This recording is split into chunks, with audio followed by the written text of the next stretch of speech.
হ্যাঁ ভাই গাড়ি বিক্রি করলেন আপনি? হ্যাঁ গাড়ি বিক্রি করলাম। হ্যাঁ, কত বিক্রি করলেন? ওটা দাম দাম দরের কথা কোয়া নাই হোক। হ্যাঁ, তাহলে তো গাড়ি আল্লাহর রাস্তা দিলাম, আমি একজন করে খাওয়াবো। আচ্ছা, ঠিক আছে। দোয়া করি দেন। হ্যাঁ। হ্যাঁ, আর ড্রাইভার ওস্তাদের হাতে দিলেন চাবিটা তুলি। নাও ভাই, দাও স্টার্ট দাও। আর নওশাদ ভাই দোয়া করেন। হ্যাঁ, দোয়া তো অবশ্যই আছে। তো দর্শক দেখতেই পারতেছেন এই যে গাড়িটা আইসার 480, এই গাড়িটা গত পরশু দিন গেছিলাম এই মহাজনের বাড়ি। এই মহাজনকে বলছিলাম যে ভাই আমি বেশি কথা পছন্দ করি না, আর বাজারের বেশি রেট চাইলেও আপনার গাড়ি আমি বিক্রি করে দিতে পারবো না। তো বাজারের বেশি রেট চায় নাই অবশ্য, তারপরও 10,000 টাকা বাজি ছিল। তো যাই হোক, রাত্রে কথাবার্তা বলিয়ে ক্লিয়ার করলাম। আজকে প্রথম রমজান, তো যে ভাই গাড়ি নেবে, এই যে জ্যাকেট পরা ভাইকে দেখতে পারতেছেন, এই ভাই গাড়িটা নিল। এই ভাই বলছে যে ভাই 5,000 টাকা আগাই দিব। মহাজনের সাথে কথা বলা মাত্র মহাজন রাজি হয়ে গেল।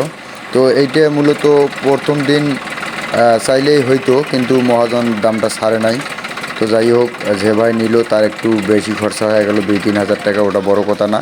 তো বড় কথা হলো ভাই, আমার ভিডিও দেখে যদি আপনাদের ভালো লাগে বা আপনারা যদি স্বইচ্ছায় আমাকে গাড়ি দিতে চান, সেক্ষেত্রে বাজারের বাইরে গাড়ির রেট চাইলে কিন্তু আমি গাড়ি বিক্রি করে দিতে পারবো না। আপনাদের কাছে আমার এটাই অনুরোধ, আমার মাধ্যমে যদি আপনারা গাড়ি বিক্রি করেন, সেক্ষেত্রে বাজার অনুযায়ী রেট চাইতে হবে। যে গাড়ির যে রেট, ওই রেটেই চাইতে হবে। তাহলে আমি চেষ্টা করব আপনাদের গাড়িটা বিক্রি করে দেওয়ার জন্য। তো ইনশাআল্লাহ এরকম গাড়ির ভিডিও পেতে অবশ্যই আমার পেজটাকে ফলো দিয়ে রাখবেন। আর ইউটিউব বা ফেসবুক থেকে অনেক ভাইরা জিজ্ঞেস করছিলেন যে ভাই গাড়িটা আছে কিনা বা বিক্রি হয়েছে কিনা, দাম দর কত। তো তাদের উদ্দেশ্যে আমি বলবো, ভাই গাড়িটা আজকে বিক্রি হয়ে গেল প্রথম রমজান, আলহামদুলিল্লাহ।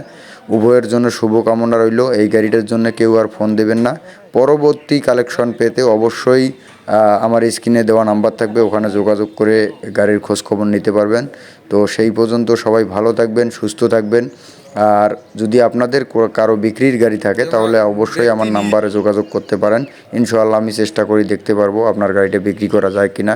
তো সবাই ভালো থাকবেন, আমার জন্য দোয়া করবেন। আসসালামু আলাইকুম ওয়া রাহমাতুল্লাহি ওয়া বারাকাতুহু।